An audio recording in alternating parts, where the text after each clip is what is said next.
Nabi itu punya kebiasaan kalau habis asar sampai maghrib Nabi ngapain pertanyaannya? Apa sih yang dilakuin Nabi antara asar dengan maghrib? Ternyata kebiasaan Nabi di hari Jumat bukan hari Jumat, di hari-hari biasa antara asar dengan maghrib itu adalah keliling ke rumah-rumah istrinya. Antara asar dengan maghrib itu waktu family time lah, keliling antara rumah-rumah istrinya. Kalau nggak habis dalam satu hari, besok dilanjutin. Nah hari itu Nabi datang ke rumah Maria yang dari Mesir itu, istri beliau yang dari Mesir, Maria Kiptiyah. Dan lama di rumah Maria, nggak pindah-pindah gitu. Sementara Hafsah sama Aisyah udah nungguin Nabi di rumahnya Aisyah berdua. Karena emang Hafsah sama Aisyah ini kan ngegeng banget ya berdua ya, kayak soulmate banget lah. Walaupun sama-sama istri Nabi, tapi mereka kayak fair berdua tuh nggak ada masalah. Kalau yang dengan yang lain mereka cemburu. Nungguin di rumah Aisyah, Hafsah, Nabi di rumah siapa sih sekarang? Kata Hafsah, di rumah Maria. Kok lama banget sih di rumah Maria, dikasih makan apa sih? Gak tahu tuh, dari tadi kita tungguin gak datang-datang. Kan sesama cewek nih ngobrol. Lama gak datang-datang, menjelang maghrib Nabi baru datang. Aisyah udah agak bete nih, lama banget sih giliran di Maria aja datang lama, di rumah saya lama gak datang-datang. Begitu Nabi datang, tuh Nabi datang. Dia aja Aisyah sama Hafsah. Assalamualaikum. Waalaikumsalam. Kayak ngambek gitu kan. Kata Nabi, Aisyah kenapa? Hafsah kalian kenapa? Kata Aisyah, ya iyalah sedih. Kok di rumah Maria lama banget dikasih makan apa sih, enak ya? Kata Aisyah. Enggak makan apa-apa, cuma minum madu. Oh kata Hafsah, pantesan kok bau mulutnya gak enak. Pasti madunya gak benar tuh di sana tuh. Iya gak benar, jangan minum madu lagi kata Aisyah. Kata Nabi, ya udah mulai sekarang saya gak akan minum madu lagi. Demi apa? Menyenangkan hati Aisyah. Aisyah langsung yes, Nabi gak akan minum madu lagi demi saya. Berarti saya kan istimewa banget. Kenapa bisa istimewa? Karena aslinya Nabi itu hobi banget minum madu. Kayak saya mungkin senang minum kopi. Tapi demi istri, mulai sekarang saya gak akan ngopi lagi. Kan istri saya ngerasa, wah demi aku tuh dia gak mau ngopi lagi. Kan keren kan? Akhirnya Aisyah ngomong ke istri-istri yang lain. Kalian tahu gak? Kata Aisyah. Kayak ngomong di grup gitu kan. Tapi grupnya bukan grup WhatsApp, grup mereka gitu. Kalian tahu gak? Nabi sekarang gak akan minum madu lagi loh. Kenapa? Karena aku. Wah keren ya Aisyah, istimewa banget ya. Sampai Nabi rela gak minum madu. Padahal madu itu baik, Nabi senang juga demi Aisyah. Ya demi aku gitu. Akhirnya Aisyah bahagia. Allah gak ridho. Begitu Nabi ngomong kayak gitu, Allah turunkan ayat pertama surat At-Tahrim. Ya ayuhan Nabi. Jibril langsung turun, ya Rasulullah ada pesan. Ada pesan tuh dari Allah. Kata Rasulullah, pesan apa Jibril? Nih, ya ayuhan Nabi, lima tuharrimu ma ahallallahu lak tabtaghi mardhata azwajik. Kenapa engkau mengharamkan apa yang Allah sudah halalkan bagimu? Hanya pengen menyenangkan hati istrimu, wahai Rasul? Astagfirullah, salah ngomong saya. Mengharamkan ya Allah halalkan. Astagfirullah ya Allah, mulai sekarang saya akan minum madu lagi. Astagfirullah, maafin saya ya Allah. Jibril balik ke Allah, kasih tahu Nabi akan minum madu lagi. Nabi ngomong ke istri-istri yang kumpulin semuanya, kecuali Aisyah. Semuanya dikumpulin. Ada Hafsah di situ. Wah istri-istriku, maaf ya aku salah ngomong kemarin depan Aisyah. Sekarang aku akan meralat, mulai sekarang aku akan minum madu lagi di rumah-rumah kalian. Jadi kalau sore aku lagi datang, siapkanlah madu seperti biasanya. Terus istri-istri Nabi ngerasa, Masya Allah Nabi sekarang minum madu lagi demi kita, gitu kan ya. Kan antara mereka kan saling pengen nunjukin siapa yang paling istimewa kan. Demi kita sekarang Nabi udah minum madu lagi, Nabi sampai meralat kata-katanya.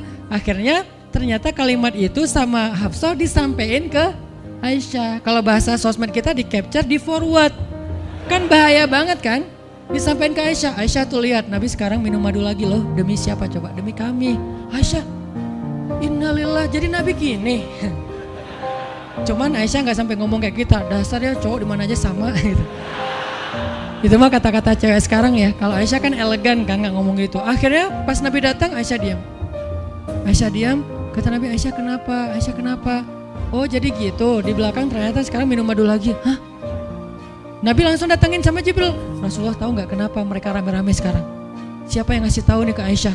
Jibril ternyata jadi penengah, makanya jangan macam-macam deh sama Nabi. Ada Jibril, ada Allah kan, susah gitu membuat rahasia. Tahu nggak Rasulullah kenapa Aisyah ngambek? Kenapa wahai Jibril? Gara-gara Hafsah ngebocorin rahasia Nabi kepada Aisyah. Oh ini kerjaan Hafsah, kata Nabi. Oke, Hafsah. Panggil nih Hafsah. Dipanggil Hafsah, kata Nabi, Hafsah, kamu udah membocorkan rahasia saya. Ini menurut sebagian tafsir. Memang ada banyak tafsir sih. Salah satu tafsirnya kayak gitu. Hafsah, kamu udah membocorkan rahasia aku. Dan sekarang istri-istri pada ngambek. Istri yang lain juga ikut ngambek sekarang gara-gara Nabi kayak sekali minum madu, sekali nggak minum madu. Yang lain pada diam semuanya. Datang ke rumah Ummu Salamah. Assalamualaikum, Ummu Salamah, waalaikumsalam. Tadi kayak aku belum selesai jemuran, dah langsung pergi jemuran. Gak mau ngomong sama Nabi.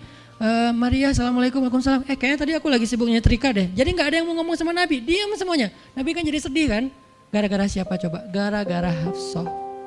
Akhirnya Nabi bilang, Hafsah, aku kecewa banget dengan sikap kamu. Kamu gak jaga rahasia aku. Sekarang aku antar kamu pulangnya ke rumah Umar.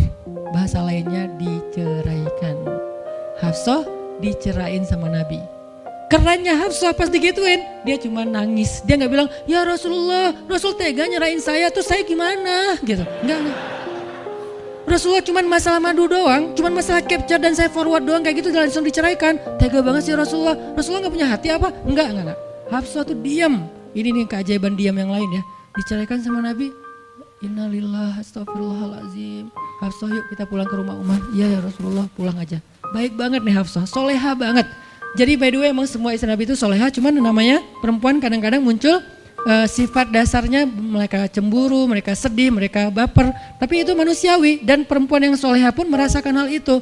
Hafsah pulang ke rumah Umar. Assalamualaikum, waalaikumsalam, dibuka sama Umar. Ya Rasulullah, Hafsah langsung masuk ke kamarnya. Ya Rasulullah, anak saya bikin salah apa? Pasti dia nyakitin Rasulullah ya. Maaf ya Rasulullah. Langsung Umar marah-marah. Hafsah, kamu ngapain sama Rasulullah? Hafsah diam aja, dimarahin habis-habisan sama Umar. Umar tahu sendiri sayang banget kan sama Nabi. Ketika ada masalah antara Nabi dengan anaknya, pasti yang dimarahin anaknya, bukan Nabi. Nabi pulang, Hafsah diomelin sama Umar, diam aja nggak ngomong apa-apa, diam. Akhirnya Jibril turun. Jibril turun, ya Rasulullah ada pesan dari Allah. Apa wahai Jibril? Di surat At-Tolak, surat putus. Kan At-Tolak itu artinya diputusin. Bahasa ini pesantrennya dicerai. Turun surat At-Tolak. Kata Jibril, Allah nyuruh kamu raji'ha ya Rasulullah, raji'ha innaha qawwamah sawwamah fa innaha min azwajika fil jannah. Wahai Rasulullah, rujuk Hafsah. Disuruh rujuk. Allah enggak redha Rasul menceraikan Hafsah. Tahu enggak kenapa Allah begitu membela Hafsah ketika Hafsah ada masalah dengan Rasul? Salah satunya karena Hafsah diam. Harusnya Allah ngebela Rasul, Umar aja ngebela Rasul, sahabat-sahabat ngebela Rasul karena Rasulullah selalu benar. Tapi Allah ngebela Hafsah, kenapa? Karena Hafsah diam, sebegitu ajaibnya diam. Sampai ketika ada seorang perempuan bermasalah dengan kekasih Allah, Allah malah membela perempuan ini, bukan kekasihnya. Raji'ha ya Muhammad, rujuk Hafsah, dia itu istrimu di dunia dan di surga. Akhirnya Rasulullah, jadi saya rujuk wahai Umar, ya Hafsah masih nangis di kamarnya. Balik lagi Rasulullah naik onta ke rumah Hafsah. Assalamualaikum, waalaikumsalam. Ya Rasulullah, udah saya marahin tuh. Hafsah kata Umar, udah gak apa-apa Rasulullah, udah gak usah bersedih, udah saya marahin habis-habisan dia tuh. Kata Rasulullah, Umar, aku pengen ngomong sama Hafsah. Ya Rasulullah jangan, biar saya aja ngomong, dia emang gak bisa ketemu sama Rasul. Ya Umar, aku pengen ketemu sama istriku. Hah, istrimu? Hafsah, itu Rasulullah. Keluar lagi Hafsah, soleha banget, lembut banget. Keluar, ada apa ya Rasul? Hafsah tuh gak marah-marah. Ada apa ya Rasul? Hafsah, aku pengen ngomong sama kamu. Umar diam bingung. Kata Rasulullah, Hafsah, aku ingin ajak kamu balikan. Romantis gak sih? Rasul pengen ngajak Hafsah balikan. Kok balikan sih Ustaz? Ya rujuk kan balikan. Rujuk artinya kembali ya balikan. Hafsah balikan yuk. Umar bingung, hah balikan? Hafsah, Allah yang nyuruh aku untuk merujuk kamu. Umar makin bingung, Hafsah kamu keren banget. Sampai Allah belain kamu gitu. Kata Nabi, Hafsah, Allah turunkan ayat khusus tentang kamu di surat ini. Umar makin bingung, sampai turun ayat, Masya Allah, anakku ini subhanallah, Masya Allah gitu kan ya. Akhirnya, ya Rasulullah, Allah sampai turunkan ayat tentang masalah ini. Alhamdulillah, Hafsah sujud syukur, Hafsah nangis, Hafsah langsung meluk Rasul. Umar, aduh gimana nih? Udah beres gitu, Hafsah dibawa pulang sama Rasul, boncengan berdua. Hafsah boncengan sama Rasul. Naiklah mereka, mobil mereka yang bermerek onta itu. Gimana cara pulangnya? Di depan rumah Umar, Rasulullah langsung berlutut, langsung ngasih tangan buat Hafsah. Hafsah megang tangan Nabi, injak lutut Nabi, naik ke atas onta. Itu tuh romantis banget. Lalu Rasulullah bonceng Hafsah. Tadi kan cerita Hafsah dicerai sama Nabi itu kan heboh di grupnya istri-istri Nabi kan. Hafsah dicerai loh, Hafsah dicerai loh. Jangan-jangan kita juga dicerai. Soalnya Nabi udah gak mau ngomong sama kita. Astagfirullah, astagfirullah. Jadi grup Nabi, istri-istri Nabi itu pada khawatir kalau mereka juga sama nasibnya dengan Hafsah, pada bingung. Tapi tiba-tiba mereka ngelihat Hafsah pulang ke rumahnya dibonceng Nabi. Itu tuh langsung trending loh.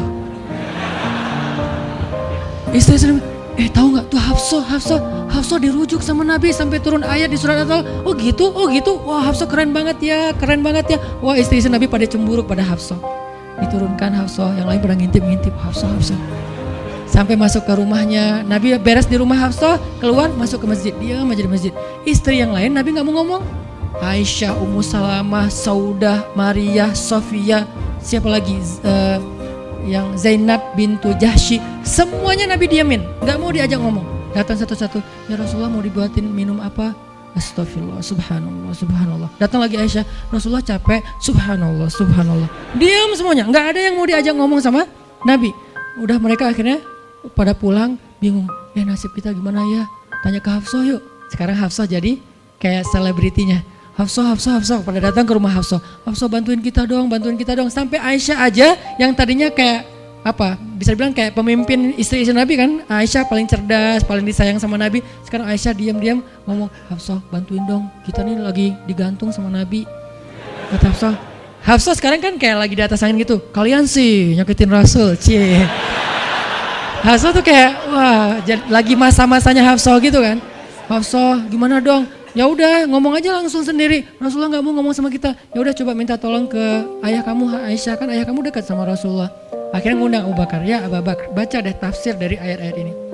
Abu Bakar datang, ayah tolongin kami dong. Kenapa? Kami itu dianggurin sama Nabi, didiamin, digantung udah seminggu lebih. Jangan-jangan kami juga dicerai kayak Hafsah. Kalau Hafsah dicerai tapi udah dirujuk, kami gimana nasibnya?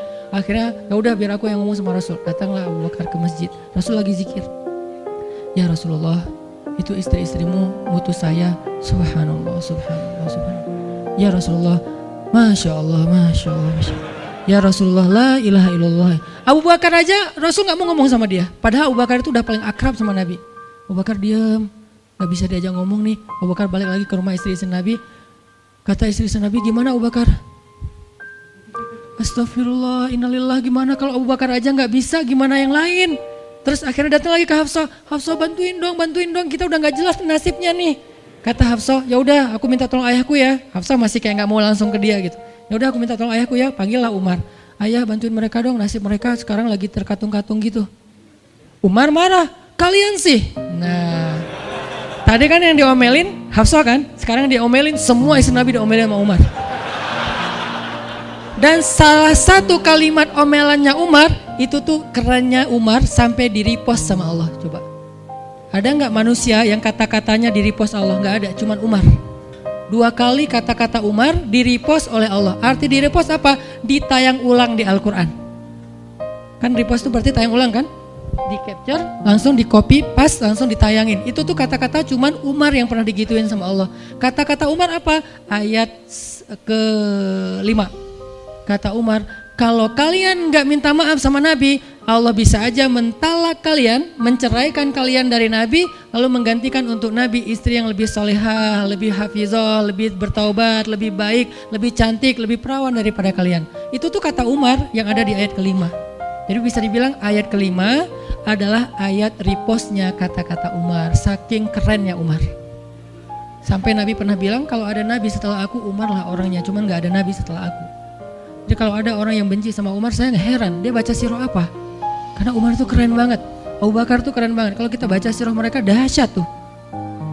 Dan kalau ada yang bilang Umar sama Ali itu gak akur, aneh juga. Karena Ali memberi nama anaknya, yang pertama Abu Bakar, yang kedua Umar, yang ketiga Utsman. Ketika ditanya sama Umar, ya Abul Hasan kamu memberi nama mereka dengan nama-nama kami, kenapa? Kata Ali, aku berharap mereka jadi orang soleh seperti kalian. Terus gimana caranya Ali ngasih nama Umar sementara dia benci sama Umar? Gak mungkin dia benci, masa ngasih nama orang yang dibenci kan? Dek namanya siapa? Namrud. Kok Namrud sih? Kan ayah saya benci banget sama Namrud. Datang lagi, dek namanya siapa? Iblis. Kok iblis sih gitu kan ya? Gak mungkin lah. Ngasih nama anak pasti karena sayang. Kayak saya ngasih nama Aisyah, Maryam, Mutia, Yahya, Ertugrul. Itu karena memang saya ngefans dan ngidolain banget dengan nama-nama ini. Yahya Ayyash, tiga tokoh di situ. Nabi Yahya Ayyash sahabat Nabi dan Yahya Ayyash mujahid Palestina. Jadi 3 tokoh sekaligus. Nabi Yahya saya ngidolain banget supaya Yahya jadi anak kecil yang seperti Nabi Yahya menghafal Quran. Kedua, Ayyash itu sahabat Nabi Muhammad. Kemudian yang ketiga, Yahya Ayyash sekaligus itu nama mujahid Palestina yang paling pintar ngerakit banyak senjata-senjata untuk ngelawan Israel, dan dia dibunuh sama Israel. Saking Israel benci sama Yahya Ayyash, untuk membunuh Yahya Ayyash mereka ngebom 1 blok untuk membunuh Yahya Ayyash, dan mudah-mudahan dia syahid dalam dalam kejadian itu. Artinya saya ngefans gitu. Ali juga kayak gitu. Balik lagi ke cerita tadi, akhirnya ngundang Umar. Umar datang ke Rasulullah. Ya Rasul, saya diutus istri-istrimu. Subhanallah, subhanallah. Ya Rasul, bicara dong, kasihan mereka kayak digantung. Ya Rasul, apakah engkau menceraikan mereka semua? Baru Rasulullah ngeliat ke arah Umar. Rasulullah tersenyum. Rasulullah bilang, enggak wahai Umar. Allahu Akbar, kata Umar. Dia langsung takbir. Allahu Akbar. Istri-istri Nabi dengar suara takbirnya Umar, itu pertanda, kode, berarti berita gembira. Istri-istri Nabi juga Allahu Akbar, Allahu Akbar, rame gitu kan. Umar masuk ke rumah istri Nabi. Wah Umar, Busyra ya Umar, Busyra berita gembira. Wahai Umar, ya berita gembira, kalian tidak diceraikan oleh Nabi. Tapi jangan macam-macam lagi ya. Ya Umar, ya. Akhirnya sujud syukur semuanya. Beres sujud syukur, mereka bilang, kita masak-masak yuk untuk Rasul yuk, syukuran. Di rumah siapa? Ya di rumah Hafsah lah. Akhirnya mereka masak-masak di rumah Hafsah. Pas sudah beres masak-masak, mereka ngundang Nabi untuk pulang. Tapi yang berani ngomong sama Nabi cuman Hafsah, kita udah beres masak nih, minta dong Nabi pulang ke rumah. Ya udah tenang, biar aku yang minta. Hafsah datang, ya Rasulullah, kami masak-masak loh untuk Rasul, yuk pulang yuk. Ya Hafsah, udah beres Nabi zikir, sujud, beliau balik sama Hafsah. Sampai ke rumah Nabi, tenang, udah selesai lah urusannya.